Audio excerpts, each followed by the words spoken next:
चुनाव होता था तो पूछते थे, ए हो के जात बा, इसकी जाति क्या है, अगड़ा बा कि पिछड़ा बा, गंगा के ऊ पार की ई पार, गांव के ऊ पार की ई पार।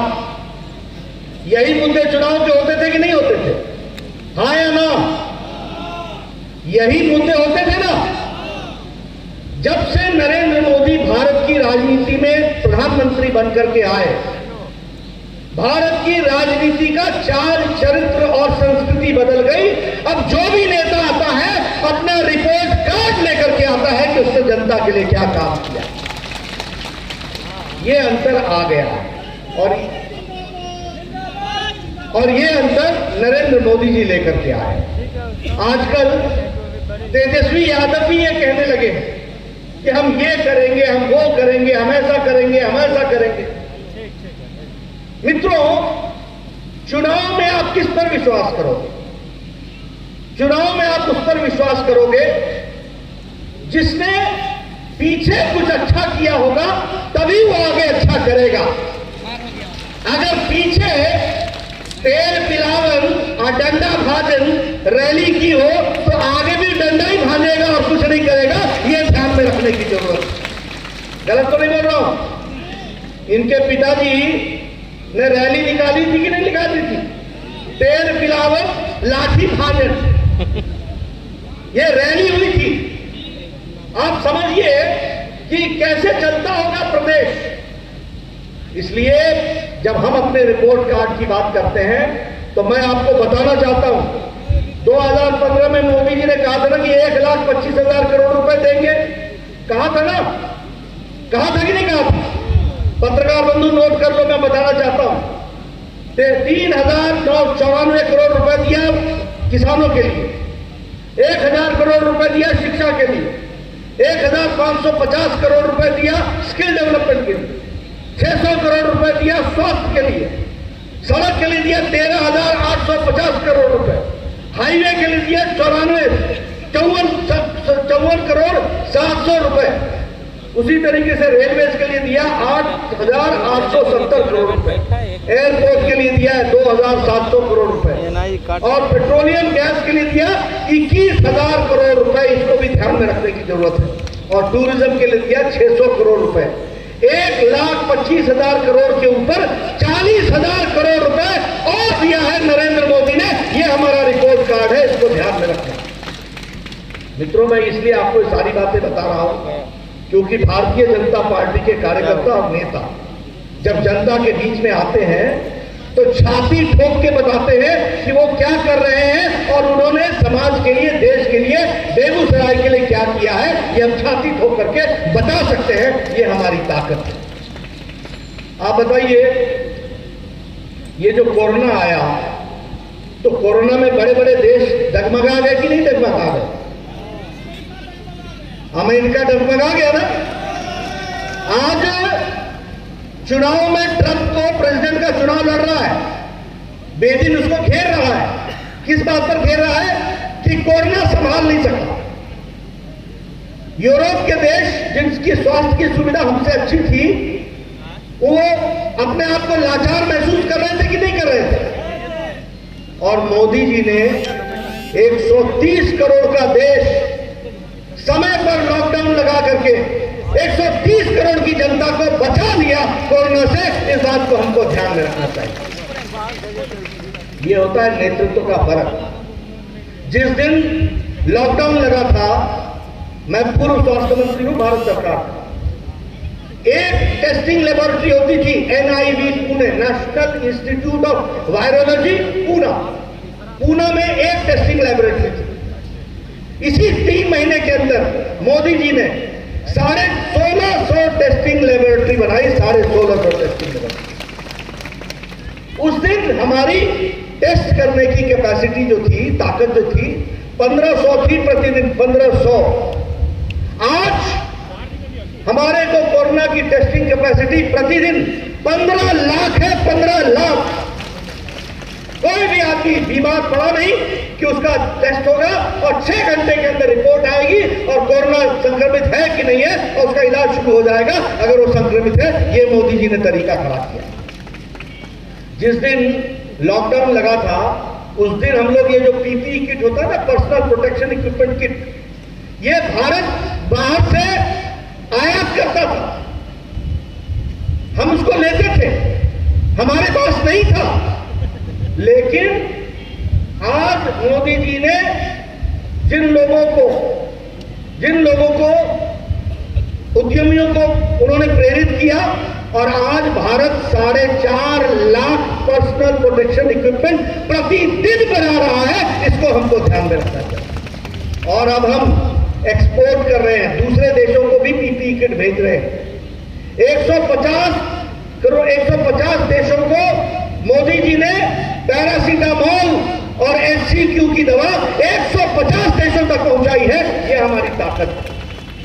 इसलिए मित्रों, उस दिन हमारे पास 50,000 भी बेड नहीं थे। आज हमारे पास कोविड के लड़ने के लिए 4.5 लाख बेड हैं, 1650 अस्पताल हैं और 3 लाख वेंटिलेटर है। ये भारत की ताकत है, इसको आपको समझना चाहिए। इस तरीके से मोदी जी ने कोविड की लड़ाई लड़ी है और उसी तरीके से यहां भी बहुत शिद्दत के साथ हमारे नीतीश कुमार जी ने भी इस पर सहयोग करके लोगों को बचाने का काम किया है। यह हमको ध्यान में रखना चाहिए। आत्मनिर्भर भारत 20 लाख करोड़ रुपए का पैकेज, प्रधानमंत्री गरीब कल्याण पैकेज 1,75,000 करोड़ रुपए का। आप बताइए, मार्च महीना से लेकर छठ तक 5 किलो गेहूं या 5 किलो चावल और 1 किलो दाल 80 करोड़ की जनता को मोदी जी ने पहुंचाया कि नहीं पहुंचाया? छठ तक, दिवाली तक 8 करोड़ 56 लाख किसानों को 2-2 हजार रुपए दे करके प्रधानमंत्री किसान सम्मान निधि में दिया है कि नहीं दिया है? 20 करोड़ बहनों को 500 रुपए 3 महीने लॉकडाउन के लिए उनका चूल्हा जल सके, इसकी व्यवस्था हुई कि नहीं हुई? मित्रों, देश कितना बदल गया है मोदी जी के नेतृत्व में, यह हमको समझना चाहिए। और ये हमारा रिपोर्ट कार्ड है जो मैं आपके सामने रख रहा हूं, आत्मनिर्भर भारत। मैं गिरिराज जी से निवेदन करूंगा, मैं प्रेम कुमार जी से निवेदन करूंगा, आपके विधायक बनेंगे, कुंदन जी आपके बनेंगे, अन्य लोग विधायक, सबसे निवेदन करूंगा, चुनाव जीतने के बाद फार्मर्स प्रोड्यूसर्स ऑर्गेनाइजेशन बनाओ और फार्मर्स प्रोड्यूसर ऑर्गेनाइजेशन के तहत 1 लाख करोड़ रुपए मोदी जी देंगे किसानों के विकास के लिए। पैसा मोदी जी का होगा, विचार आपका होगा, लगाया जाएगा, इसको आप तय करेंगे। कोल्ड स्टोरेज बनाओ, सड़क बनाओ, वैल्यू एडिशन करो, फैक्ट्री लगाओ, जो करना चाहते हो किसान अपनी भलाई के लिए करेगा। ये हमारे विकास के दूसरे से जुड़ने का प्रयास हम लोगों ने किया है। गिरिराज जी ने एनिमल हस्बेंड्री में अच्छा काम किया है कि नहीं किया? पशुपालन में अच्छा काम किया है कि नहीं किया? नहीं किया। वर्ल्ड क्लास लेबोरेटरी बिहार में लेकर के आए सीमन स्टॉकिंग का, वर्ल्ड क्लास। ये बदलता बिहार, ये बदलता भारत, ये बदलती तस्वीर हमारे सामने। इसलिए मित्रों, मैं आपको ये बताना चाहता हूं, अगर मैं विकास की कहानी की चर्चा करूं, आत्मनिर्भर भारत की बात मैं कर रहा हूं मित्रों, ये मैंने पहना है, ये आपने मुझे इज्जत से पहनाया है। इसकी डिजाइन को देखो आप, ये हमारे कारीगरों ने, हमारे लोगों ने, हमारे आर्टिस्ट ने किया। मोदी जी आत्मनिर्भर भारत में वोकल फॉर लोकल करके इसकी वर्ल्ड ब्रांडिंग कराएंगे और यहां बैठे आप रोजगार लेंगे नहीं, रोजगार देने वाले बनेंगे। ये परिस्थिति आकर के खड़ी हो। 20 लाख करोड़ रुपए आत्मनिर्भर भारत के लिए लगने वाला है, आपका अपने विकास की दृष्टि से। आप बताइए, मैं दूर नहीं जाना चाहता हूं, मैं ज्यादा समय भी आपका नहीं लेना चाहता हूं। आप बताइए, 6 लेन ओवरब्रिज गंगा पर बन रहा है कि नहीं बन रहा है? हाँ या ना? आप बताइए, नेशनल हाईवे 31 4 लेन का बन रहा है कि नहीं? 0 माइल से लेकर के वो पूर्णिया से आगे तक के लिए बन रहा है कि नहीं? आप बताइए, फर्टिलाइजर का काम चल रहा है कि नहीं? फर्टिलाइजर की फैक्ट्री का आप बताइए, 15,000 करोड़ रुपए लगाकर बरौनी की रिफाइनरी को फिर से रिवाइटलाइज किया जा रहा है कि नहीं किया जा रहा है?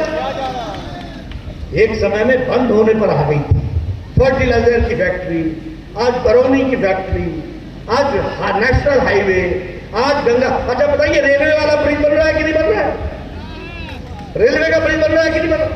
हर दृष्टि से। मैं अभी आ रहा था हेलीकॉप्टर से, या अच्छा मुंगेर में ओवर गंगा पर ब्रिज बन रहा है कि नहीं बन रहा है? आज इस जनसभा में आप सबके दर्शन करने का सौभाग्य मिला है। जब मैं इस पूज्य भूमि पर आता हूं तो नौलखा मंदिर को नमन करना, काली मंदिर के दुर्गा स्थान को नमन करना और राष्ट्र कवि रामधारी सिंह दिनकर जी को याद करना और साथ ही साथ श्री कृष्ण बाबू की भूमि को नमन करना, यह मेरा जिम्मेवारी भी है। और मैं दोनों हाथ जोड़ करके इस पवित्र धरती को, कर्म भूमि को, तपोभूमि को नमन करता।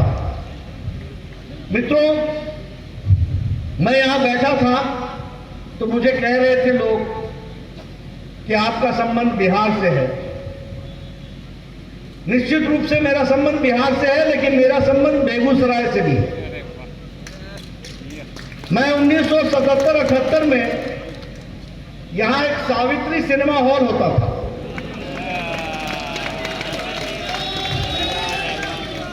मैं परशुराम जी का सिम्हा गांव में उस समय अतिथि बन करके आया था और दशहरा की पूजा मैंने बेगूसराय में 77-78 की देखी है और सावित्री सिनेमा हॉल में रात को पिक्चर दिखी थी।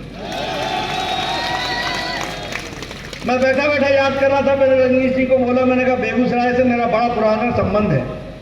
और उस समय यहाँ के इस जिला के डीएम होते थे सिन्हा साहब, आर.के. सिन्हा साहब। उनके यहाँ भी मुझे जाने का सौभाग्य मिला था क्योंकि उनका पुत्र मेरा मित्र था और हम दोनों यहाँ उस समय आए थे। ऐसी अच्छी यादें मेरी बेगूसराय की हैं। तो जब मैं यहाँ आया तो मुझे अपना बचपन का, कॉलेज का दिनों की याद आ गई। क्या गर्मजोशी, क्या आतिथ्य, क्या सम्मान। और आज भी जब मैं आया हूं तो आप लोगों ने जिस तरीके से तालियां बजा करके मेरा स्वागत किया है, मैं बहुत ही भाव विभोर हूं कि आपने हमें याद किया और मुझे इस कार्यक्रम में आने का मौका मिला। मित्रों, जहां तक चुनाव का सवाल है, जहां तक चुनाव का सवाल है, हम जानते हैं अभी से पहले मेरे जितने वक्ता थे